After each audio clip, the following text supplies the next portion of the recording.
Hello, good evening to all my dear students. As per your request, I am going to explain how to solve the quadratic equation by completing square method. Okay, so please pay attention here and listen carefully. So we have a quadratic equation x square plus 2x minus 5 is equal to 0. Is it quadratic equation? Yes, it is a quadratic equation.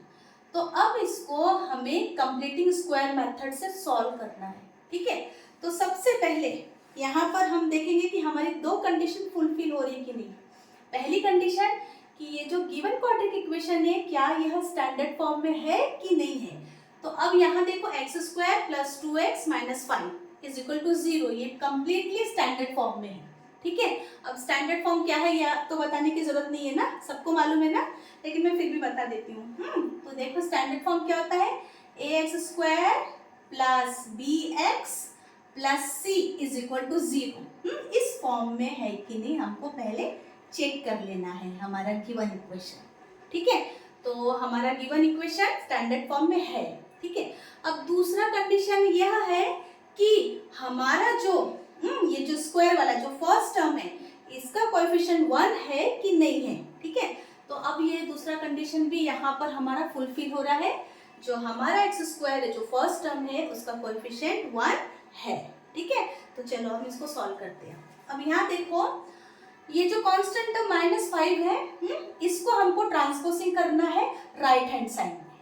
ठीक है, तो अब यहाँ देखो x square plus 2x और -5 को हमको transposing करना है राइट हैंड साइड में, और तो वो वहां जाकर यहाँ पे माइनस में है और वहां जाके वो हो जाएगा +5. Okay got.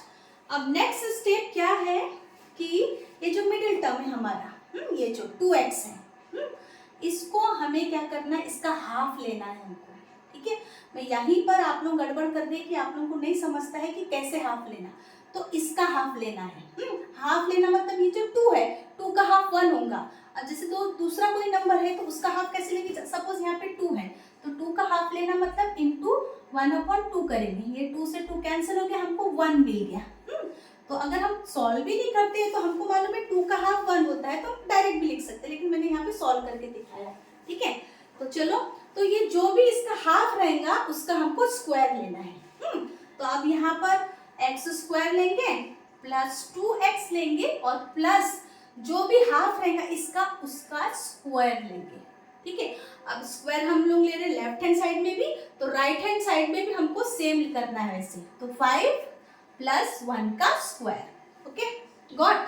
अब उसके बाद इसके बाद अब ये जो टर्म है हमारा ये किसके बराबर हो गया, ये यहाँ पर इसके बराबर हो गया, a square plus 2ab plus b का स्क्वायर. इस टर्म के बराबर ये टर्म हो गया हमारा. मतलब ये जो इक्वेशन है हमारी ये इस टर्म के बराबर होगी. अब यहाँ देखो a square plus 2ab plus b square, इसका मतलब है a प्लस b का होल स्क्वायर.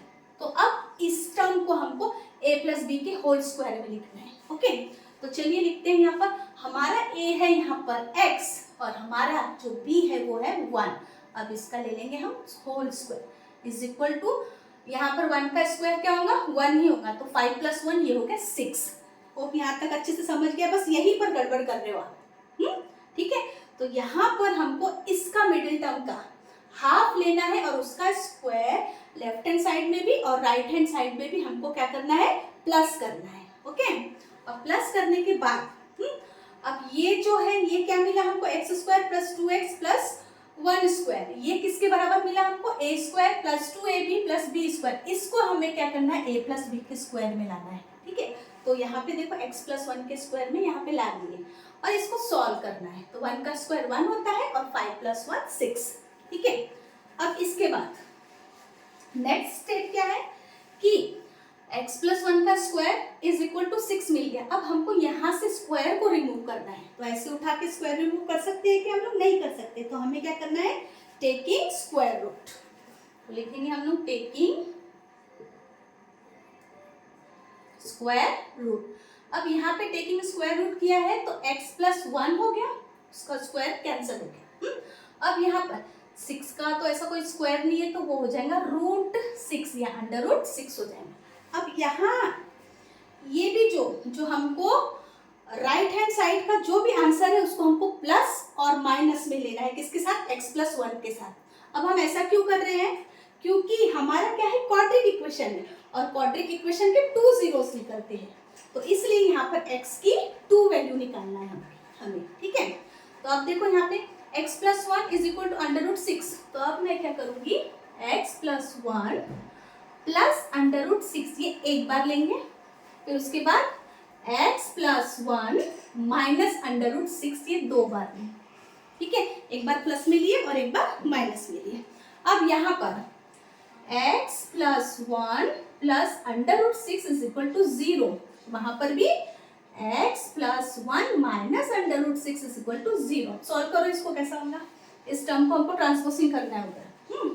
तो अब देखो यहाँ पे x हो गया इज इक्वल टू, ये प्लस है, ये पूरा टर्म क्या है यहाँ पे प्लस में है, ये वहां जाके माइनस होगा, तो ये -1 प्लस अंडर रूट 6, ये पहला वाला, ये माइनस, इसको नहीं करेंगे है, ठीक है।